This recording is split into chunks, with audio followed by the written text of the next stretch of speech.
Halo semuanya, perkenalkan nama saya Muhammad Ilham Ramadan. Nama saya M. Alfarizi. Kami dari kelas 4EA. Di minggu kemarin kami sudah mengunjungi alat instrumentasi industri yang berada di Teknik Kimia Politeknik Negeri Sriwijaya. Nah, pada video kali ini kami akan membahas alat tersebut. Simak videonya sampai habis. Coke valve. Coke valve disebut sebagai katup penghenti atau katup sumbat. Adalah katup yang memungkinkan pengguna untuk mengizinkan atau membatasi aliran melalui pipa dari titik eksternal. Katup ini adalah katup paling sederhana yang digunakan untuk mengendalikan aliran fluida. Umumnya, katup ini dapat digerakkan secara manual dengan pegangan. Katup ini juga digunakan untuk membatasi fluida agar tidak bergerak melewati katup dan juga dapat digunakan untuk pengaturan aliran tertentu. Nah, yang berikutnya ada differential pressure switch. Adalah alat yang digunakan dalam industri untuk mendeteksi perbedaan tekanan udara dua titik dan akan mengaktifkan sinyal atau saklar jika perbedaan tersebut melebihi batas yang telah ditentukan. Alat ini berperan penting dalam sistem filter seperti pompa, HFAC, dan boiler untuk mencegah kerusakan akibat tekanan tidak seimbang, memastikan aliran fluida atau udara terefisien, serta mendukung keselamatan dan otomasi proses pada industri. Nah, selanjutnya itu ada pressure gauge. Pressure gauge adalah alat yang digunakan untuk mengukur tekanan fluida, gas atau cairan secara langsung dan menampilkan hasil pengukuran secara visual. Pressure gauge bekerja dengan mendeteksi tekanan fluida dan mengubahnya menjadi gerakan mekanis atau sinyal elektrik yang dapat dibaca oleh pengguna. Jenis paling umum yaitu Bourdon Probe atau analog. Gerakan jarum menunjukkan nilai tekanan pada skala satuannya bar, PSI, PA, kilogram, dan sentimeter. Nah, yang selanjutnya ada thermocouple.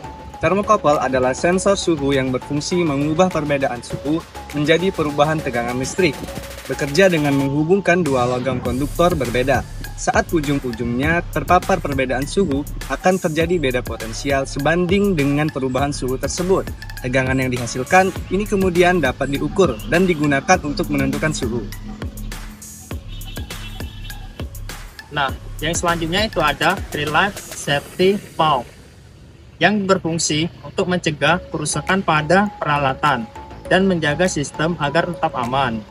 Ketika tekanan dalam sistem mencapai atau melebihi tekanan yang diatur pada relief valve, katup yang dibantu pegas atau spring akan membuka dan melepas fluida atau gas ke atmosfer atau ke tempat yang telah ditentukan.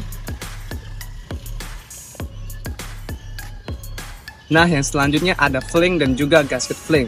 Flange pada valve adalah komponen penting yang digunakan untuk menghubungkan valve dengan pipa atau komponen lain dalam sistem perpipaan. Flange berfungsi untuk menyatukan dan memperkuat sambungan, memungkinkan valve untuk diinstal dan diganti dengan mudah.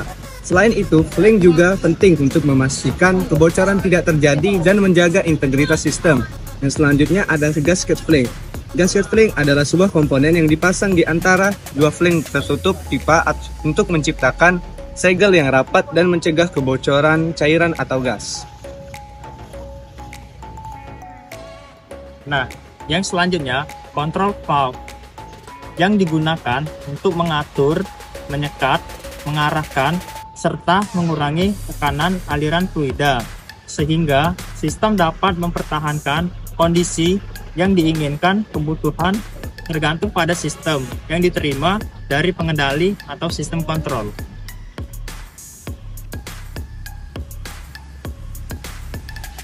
Nah, yang terakhir itu ada transmitter, yaitu alat yang mengubah sinyal dari sensor menjadi sinyal standar yang lebih stabil agar bisa dikirim ke sistem kontrol atau control room.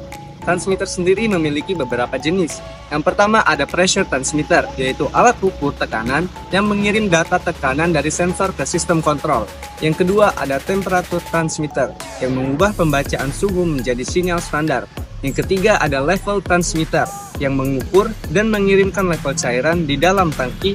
Dan yang keempat atau yang terakhir yaitu flow transmitter, yaitu menghitung laju aliran dan mengirimkannya ke PLC. Sekian pembahasan video dari kami. Terima kasih sudah menonton video ini dan sampai jumpa di video selanjutnya.